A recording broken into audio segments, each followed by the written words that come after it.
रामचंद्र भगवान की, श्री द्वारिकाधीश की, श्री त्रिपुर सुंदरी मात की, श्री सिद्धनाथ महादेव की जय। सब संतन की जय। સુંદર મજાના શ્રાવણ માસના અવસરે ખોખરા હનુમાનના સાનિધ્યમાં, ખોખરા હનુમાનના સાક્ષાત સાનિધ્યમાં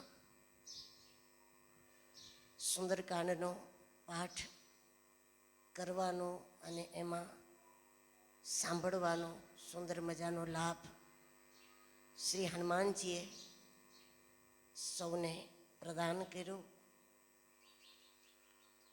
જ્યાં પણ સુંદરકાંડનો પાઠ કરતા હશો, રિંકુબેનને બધી ટીમ જઈને, સ્વાભાવિક છે સુંદરકાંડમાં આનંદ તો આવે જ, પણ જ્યાં પણ સુંદરકાંડ કરતા હશો એનાથી એ ભૂમિ તપતી હશે. પણ આ સુંદરકાંડ એવો છે કે તપી ગયેલી ભૂમિમાં સુંદરકાંડનો પાઠ હતો.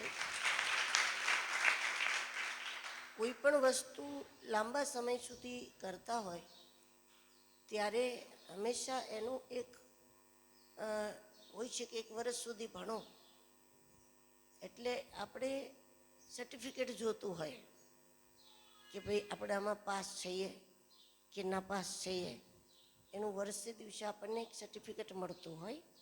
એમ સુંદરકાંડ જેવી ઉપાસના થરાના બધા ભાઈઓ બહેનો અને બધા મળીને પૂજ્ય રમાબેનની પ્રેરણાથી, એમના આશીર્વાદથી અને એમને તમારી અંદર ભરેલા સંસ્કારોથી આપ સૌ જે કરો છો, પણ એમાં જ્યારે આવી ભૂમિમાં કે જે સ્વરૂપને સિદ્ધોએ સેવેલું આ સ્વરૂપ છે,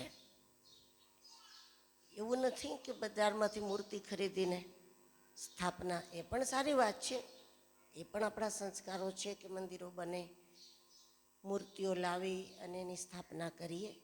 પણ આ જે સ્વરૂપ છે ખોખરા હનુમાન, અમે એને ખરેખરા હનુમાન કહીએ છીએ.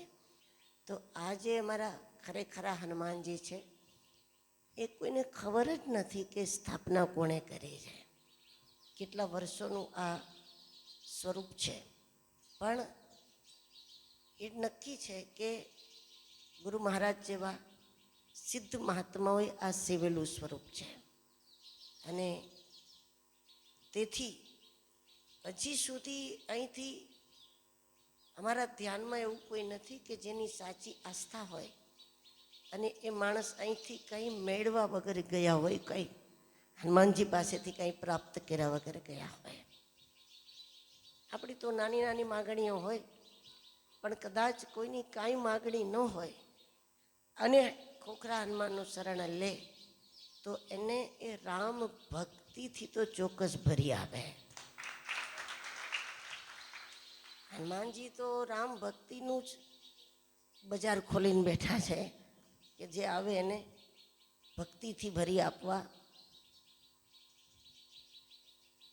એને સંસ્કારોથી ભરી આપવા, રામ પ્રેમથી ભરી આપવા. એ જ એનો સાચો વેપાર તો એમનો એ જ છે. આપણે બીજું બધું માગીએ તો એમાંય ના નથી પાડતા, એ પણ આપણું કરી આપે છે. પણ હનુમાનજીને પ્રસન્ન કરવા માટે સુંદરકાંડ, હનુમાન ચાલીસા અને રામ નામનું કીર્તન અહીંયા અમે લગભગ 5 વર્ષ સુધી અખંડ કીર્તન ચલાવ્યું હતું. કોરોના સમયે પછી એને બંધ કરેલું.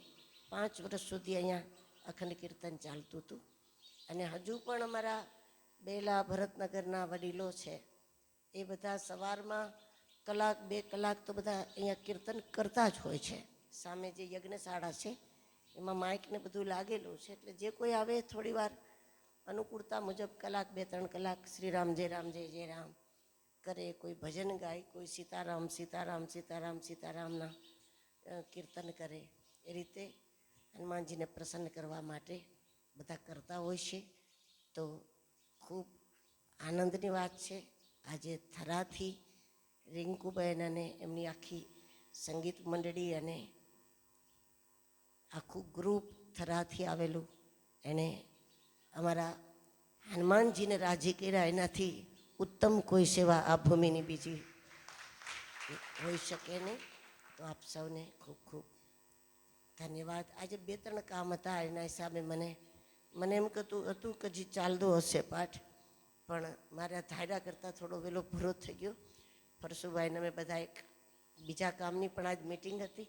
ખાસ તો એ જ કાર્ય આજ હતું જે માટેની મિટિંગ હતી. પણ પછી મિટિંગ હતી એટલે પરશુભાઈ કે આ એ બધું બધાની માનતાઓ પૂરી થઈ જાય. તો કંઈક રમેશભાઈની ને બકાભાઈની ને બધાની માનતાઓ કહીએ કે ભાવનાઓ કહીએ, પણ એ બધી ભાવનાઓ આજ હનુમાનજીના ચરણે પૂરી કરવાની હતી. તો એના કારણે થોડું મને આવવામાં મોડું થયું. હવે આપ સૌ બધા પ્રસાદ બાકી હશે, નાના મોટા બધા પ્રસાદ ગ્રહણ કરો અને હનુમાનજીના આંગણામાં જ્યાં સુધી આનંદ કરવો હોય ત્યાં સુધી આપ કરો. સૌને ખૂબ ખૂબ ધન્યવાદ. જય